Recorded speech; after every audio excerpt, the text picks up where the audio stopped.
এই 5টা যজ্ঞৰ যোগেদি গৃহী লোকসকলে এই পঞ্চসোণা পাতক নাইকিয়া কৰিব পাৰে। কেৱল সেই নহয়, ঘৰত কলি প্ৰৱেশ কৰিব নোৱাৰে। আৰু যদি এইটো প্ৰথম স্কন্ধৰ মূল শিক্ষা থকা কাহিনী, তাতেই এতিয়া সেই আক্ৰমণ দেখি অশ্বত্থামাই অৰ্জুনলৈ ব্ৰহ্মাস্ত্ৰ নিক্ষেপ কৰিলে।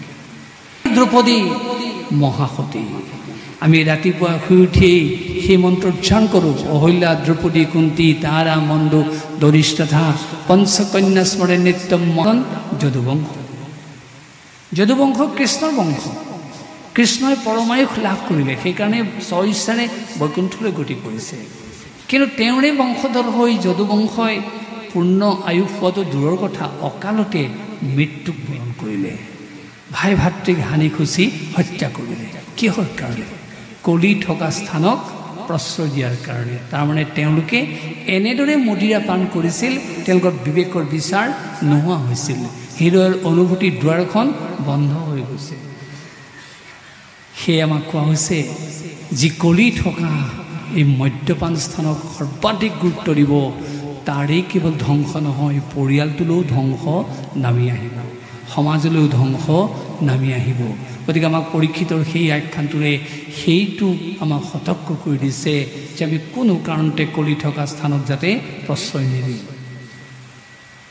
তাৰপিছত জুৱা খেলত কলি থাকে, তাৰো পৰিণতি ধ্বংস। উদাহৰণ কুৰুকুল। কৌৰবংশ অকালতে ধ্বংস হ'ল, 100জন পুত্ৰ অকালতে নিৰ্মূল হ'ল। কিহৰ কাৰণে? কলি থকা স্থানক প্ৰশ্ৰয় দিয়াৰ কাৰণে। কাৰণ তেওঁলোকে জুৱা খেল খেলিছিলে। খেলটো বেয়া নহয়, আজিতো সকলোৱে জানে, আন্তৰ্জাতিক ক্ষেত্ৰত খেলৰ যিটো মহিমা আছে, কাৰো লগত তুলনা কৰিব নোৱাৰে। আমাৰ ল'ৰা ছোৱালীয়ে খেলৰ যোগেদি কিমান প্ৰতিভাৰ পৰিচয় দিছে আপোনালোক সকলোৱে জানে। সকলোতে খেলৰ সেই স্পৃহা আছে, গুৰুত্ব আছে। খেল আমাক লাগিবই, আৰু যি খেলে আমাক শাৰীৰিক মানসিক ভাৰসাম্যতা ৰক্ষা কৰাত আমাকো সহায় কৰে, স্বাস্থ্যৱন্ত কৰি তোলে। কিন্তু খেল বেয়া হ'ব তেতিয়া যিখন খেল পণলৈ ৰূপান্তৰিত কৰা হ'ল। সেইখন খেলৰ প্ৰতিহে আমাক সাৱধান কৰি দিছে, সেইখনকে জুৱা খেল বুলি কৈছে। আৰু কৌৰৱ বংশই জুৱা খেলত প্ৰাধান্য দিছিল। আৰু জুৱা খেলত প্ৰাধান্য দিয়াৰ কাৰণেই তেওঁলোকৰ হিতাহিত জ্ঞান লোপ পালে, কাৰণ সেই জুৱা খেলত কলি থাকে। তেওঁলোকৰ বিবেকৰ বিচাৰ নোহোৱা হ'ল।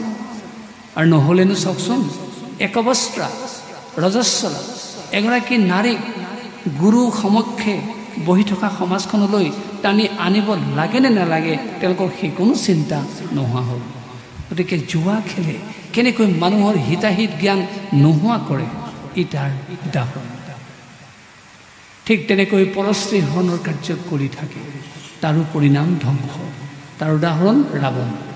ৰাৱণে যিদিনাখন সীতাক হৰণ কৰি লৈ গ'ল, তেওঁতো নিজে ধ্বংস হ'লেই, স্বৰ্ণলংকাও ধ্বংস হ'ল।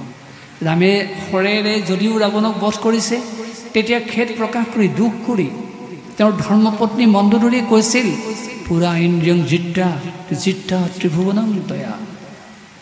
পুৰণি কালত তুমি ইন্দ্ৰিয়বিলাকক বশ কৰাৰ কাৰণে গোটেই ত্ৰিভুৱন জয় কৰিব পাৰিছিলা, কিন্তু আজি ওলোটাই তোমাৰ দেহ প্ৰাণ মন ইন্দ্ৰিয়ৰ হাতত এৰি দিলা, যাৰ কাৰণে ইন্দ্ৰিয়বিলাকে তোমাক ওলোটাই আজি বধ কৰিলে।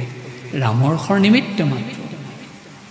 চাওঁ, আকৌ কৈছোঁ, ৰাৱণে সেই কাৰ্য কৰাৰ কাৰণে তেওঁ নিজেতো ধ্বংস হ'লেই, গোটেই স্বৰ্ণ লংকাখন ধ্বংস হ'ল।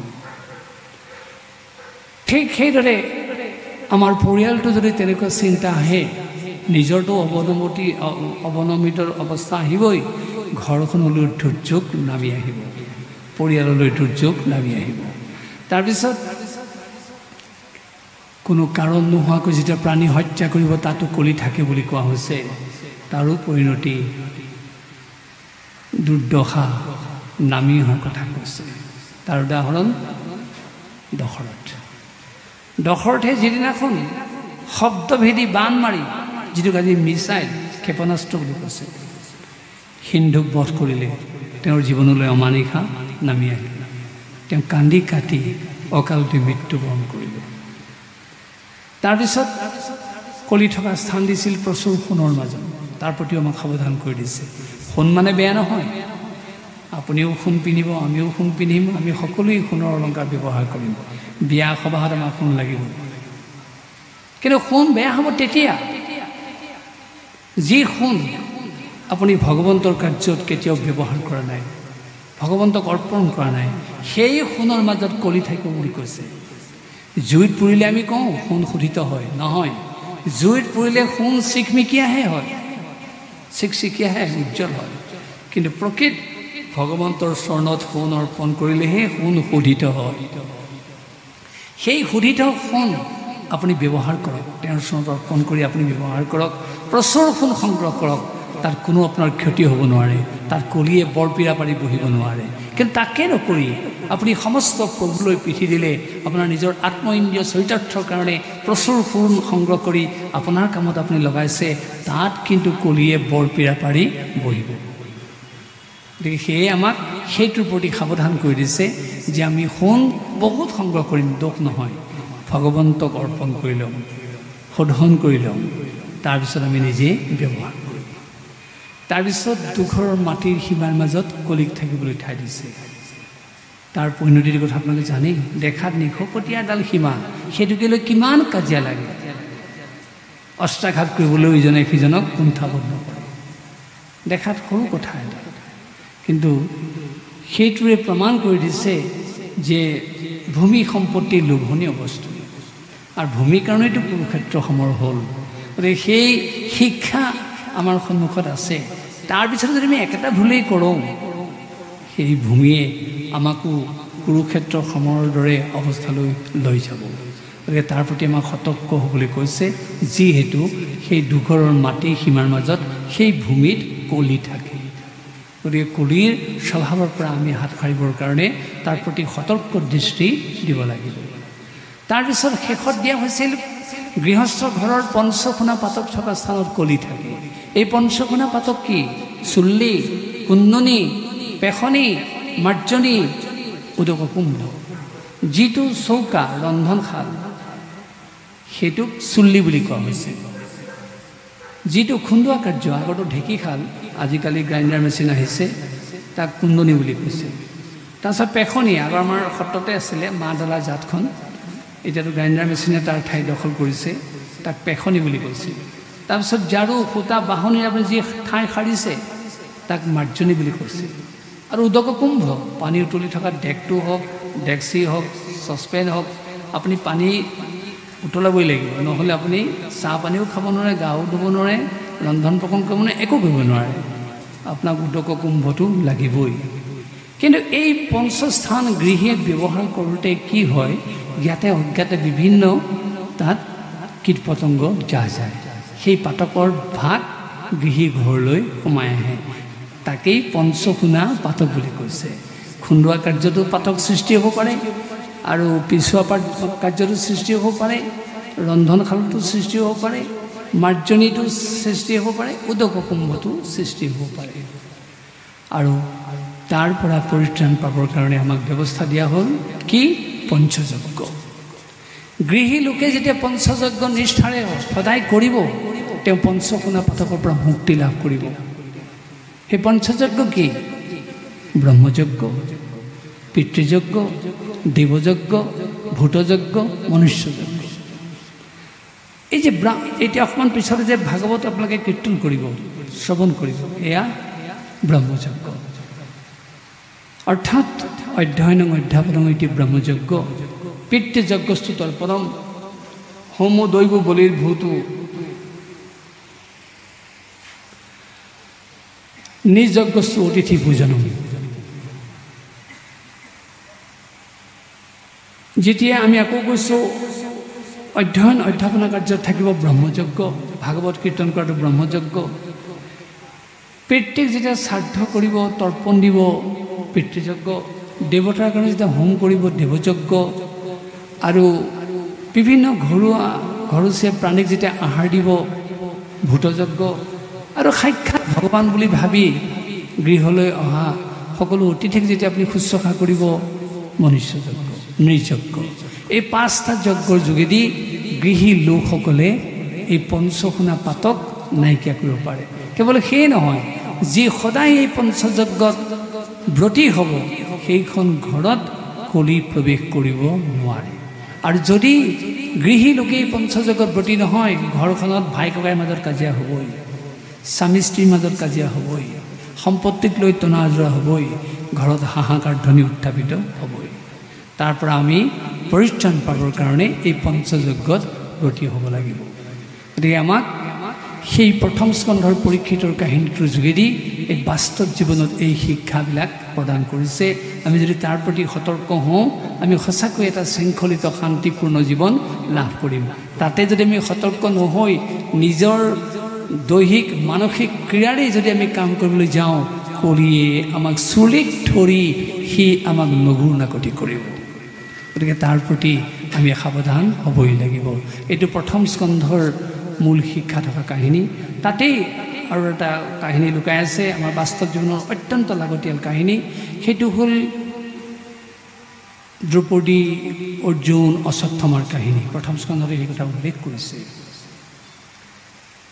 সেই কথাটো কেনেকৈ চাওক, যিদিনাখন 5টা শিশু, দ্ৰৌপদীৰ 5টা শিশু শুই থাকোঁতে অশ্বত্থামাই কাটি পেলালে, তেতিয়া দ্ৰৌপদী কান্দি কাটি ব্যাকুল হ'ল। তেতিয়া অৰ্জুনে আহি তেওঁক সান্তনা দি ক'লে, শোভাননে, তুমি আৰু দুখ নকৰিবা, মই তোমাৰ আততায়ীজনক ধৰি আনিম আৰু তুমি তেওঁক পাৰ্যমানে শাস্তি দিবা। এনেকৈ কৈ কৃষ্ণ ৰথ তুলি অৰ্জুন খেদি গ'ল, অশ্বত্থামাৰ প্ৰতি অগ্ৰসৰ হ'ল। আৰু তেতিয়া সেই আক্ৰমণ দেখি অশ্বত্থামাই অৰ্জুনলৈ ব্ৰহ্মাস্ত্ৰ নিক্ষেপ কৰিলে। তেতিয়া ব্ৰহ্মাস্ত্ৰৰ লিলিহান জুই দেখি ৰথৰ পৰা নামি অৰ্জুনে কৃষ্ণক কান্দি কান্দি ক'লে, প্ৰভু তুমি মোক ৰক্ষা কৰা। তেতিয়া কৃষ্ণ সুধিলে, অৰ্জুনক কি হৈছে তোমাৰ? অৰ্জুনে ক'লে, আমি আক্ৰমণ কৰা দেখি অশ্বত্থামাই মোলৈ ব্ৰহ্মাস্ত্ৰ মাৰি দিছে, মই কেনেকৈ ৰক্ষা পাম, সেইকাৰণে মই তোমাৰ ওচৰত ভিক্ষা বিচাৰিছোঁ। তেতিয়া পুনৰ কৃষ্ণই ক'লে হাঁহি হাঁহি, অৰ্জুন তুমি এটা নিৰ্বোধ বালকৰ দৰে মোৰ ওচৰত ভিক্ষা বিচাৰিছা, মই ইয়াৰ কাৰণ বিচাৰি পোৱা নাই। ময়ো দেখিছোঁ অশ্বত্থামাই তোমালৈ ব্ৰহ্মাস্ত্ৰ মাৰিছে, তুমি সেইপাত ব্ৰহ্মাস্ত্ৰ প্ৰতিহত কৰাৰ ক্ষমতা তোমাৰো আছে, তোমাৰ তোনতো ব্ৰহ্মাস্ত্ৰ আছে, তুমি সেইপাত উলিয়াই মাৰি দিলে দেখোন সেইপাত প্ৰতিহত হয়। তাকেই নকৰি সাধাৰণ অবোধ বালকৰ দৰে কান্দি কান্দি তুমি মোৰ ওচৰত ভিক্ষা বিচাৰিছা। তেতিয়া অৰ্জুনে ক'লে, নহয় প্ৰভু, তুমি হেন ব্ৰহ্মাস্ত্ৰৰ সন্মুখত থাকোঁতে মোৰ তোনত থকা ব্ৰহ্মাস্ত্ৰৰ মূল্য নাই, তুমিহে মোক ৰক্ষা কৰিব পাৰিবা। তেতিয়া কৃষ্ণই হাঁহি হাঁহি পুনৰ অৰ্জুনক ক'লে, তথাস্তু অৰ্জুন, তোমাৰ সামৰ্থ্য থকা স্বত্তেও, শক্তি থকা স্বত্তেও তুমি তাক নিষ্প্ৰভ জ্ঞান কৰি মোক সক্ৰিয় বুলি ভাবি যেতিয়া তুমি মোটেই সমস্তখিনি সমৰ্পণ কৰিলা, কিয় মই তোমাক ৰক্ষা নকৰিম? সেইকাৰণে অৰ্জুন পলে পলে ৰক্ষিত হ'ল। গতিকে আৰু জানে আপোনালোকে, অৰ্জুন সব্যসাচী, সোঁহাতেও শৰ মাৰিব পাৰে, বাওঁহাতেও মাৰিব পাৰে, সকলো অস্ত্ৰবিদ্যাত পাৰ্গত। তথাপি তেওঁ নিজকে নিষ্ক্ৰিয় বুলি ভাবি প্ৰভু ভগৱন্তকহে শক্তিমন্ত পুৰুষ বুলি গণ্য কৰি তাত সেৱা কৰিছিলে। আমাক কৈছে, তোমাৰ ধন টকা পইচা ঐশ্বৰ্য সম্পত্তি ধেৰ থাকিব পাৰে, তুমি সেইবোৰ থকাৰ পিছতো অৰ্জুনৰ দৰে তাক নিষ্ক্ৰিয় জ্ঞান কৰি প্ৰভু ভগৱন্তক সক্ৰিয় বুলি ভাবি তুমি কাই মন বাক্যৰে তেওঁক সেৱা কৰা, তুমি পলে পলে ৰক্ষিত হ'বা। আৰু তাৰ লগে লগে সেই কাহিনীটোতে দ্ৰৌপদীৰ শিক্ষাটো সোমাই আছে। কেনেকৈ চাওক, অৰ্জুনে পিছত সঁচাকৈ অশ্বত্থামাক হাতে গলে বান্ধি আনিলে, আনি পেলাই কি কৰিলে, দ্ৰৌপদীৰ সন্মুখত থকুচকৈ এটা পশুৰ দৰে পেলাই দিলে। আৰু লগে লগে দ্ৰৌপদীয়ে দেখি কি ক'লে, ভাগৱতত আছে, মেলা মেলা বান্ধ এহান দুখে উধাই দুগুণে জুই মোৰ। হে আৰ্যপুত্ৰ, এওঁক তুমি যেনেকৈ বান্ধি আনিছা, মই আৰু এগৰাকী হৃদয় প্ৰাণ নাৰী হৈ এই দৃশ্য চাব নোৱাৰোঁ, তুমি এওঁকটো বধ কৰিব নোৱাৰাই, এওঁক বান্ধটো খুলি দিয়া। তেতিয়া দ্ৰৌপদীয়ে যুক্তিৰে কৈছিল যে তুমি যদি গুৰুপুত্ৰক বধ কৰা, তুমি যিজন গুৰুৰ ওচৰত দ্ৰোণাচাৰ্যৰ ওচৰত শিক্ষা ল'লা, তোমাক কৃতজ্ঞতাৰ দুখে খেদি আহিব। আৰু তুমি যদি গুৰুপুত্ৰক বধ কৰা, ব্ৰহ্মশাপে খেদি আহিব। আৰু তুমি যদি গুৰুপুত্ৰক বধ কৰা, তোমাৰ কুলক্ষয় আৰম্ভ হ'ব। আৰু কি জানা, মোৰ 5টা পুত্ৰ শিশু অৱস্থাত যেতিয়া তেওঁলোকে নিৰ্দিষ্ট অৱস্থাত কাটি পেলালে, মই দুখ পাইছিলোঁ সঁচা, কিন্তু মোৰ সন্মুখত যদি তুমি এতিয়া অশ্বত্থামাক কাটি পেলোৱা বা বধ কৰা, মোৰ নিচিনা এগৰাকী হৃদয় প্ৰাণা নাৰীয়ে মই পোৱা দুখতকৈ 10 গুণ দুখ পাব। এইটো মই কেতিয়াও কামনা নকৰোঁ। আৰু কি জানা, গৌতম দ্ৰোণাচাৰ্য মৃত্যু হোৱাৰ পিছত তেওঁৰ পত্নী গৌতমীয়ে দুখ কৰিছিলে যদিও অশ্বত্থামাক দেখি সান্তনা পাইছিল। তুমি যদি এতিয়া অশ্বত্থামাক বধ কৰি দিয়া, তেওঁৰ সেইকণ সান্তনাও নোহোৱা হ'ব। এনেদৰে উপদেশ দি অৰ্জুনক সেই কাৰ্যৰ পৰা বিৰত ৰাখিলে। আৰু সেইকাৰণে দ্ৰৌপদী মহাসতী। আমি ৰাতিপুৱা শুই উঠিয়েই সেই মন্ত্ৰ উচ্চাৰণ কৰোঁ, অহল্যা দ্ৰৌপদী কুন্তী তাৰা মণ্ডু দৰিষ্ঠথা পঞ্চকন্যা স্মৰে নিত্যম মহাপাতকনাশনম। এই 5গৰাকী নাৰীৰ নাম ল'লে আমি ৰাতিপুৱা সমস্ত পাপ নাইকিয়া কৰাৰ পৰিৱেশ সৃষ্টি কৰিব পাৰোঁ। তাৰ ভিতৰত দ্ৰৌপদী আছে। আপোনালোকৰ মনত প্ৰশ্ন জাগৃত হ'ব, 5গৰাকী স্বামীৰ লগত দ্ৰৌপদী আছে, মহাসতী কেনেকৈ হ'ল? এই 5টা গুণৰ কাৰণে। যাৰ ক্ষমাশীল স্বভাৱ থাকে, যাৰ দয়াদ্ৰ হৃদয় থাকে, যাৰ অনুকম্পা থাকে, যি ভূত ভৱিষ্যতৰ চিন্তা কৰিব পাৰে, যি সহানুভূতিৰে নিজৰ হৃদয়খন উপচাই দিব পাৰে, সেইগৰাকী মহাসতী। তাৰ উদাহৰণ দ্ৰৌপদী। গতিকে আমাক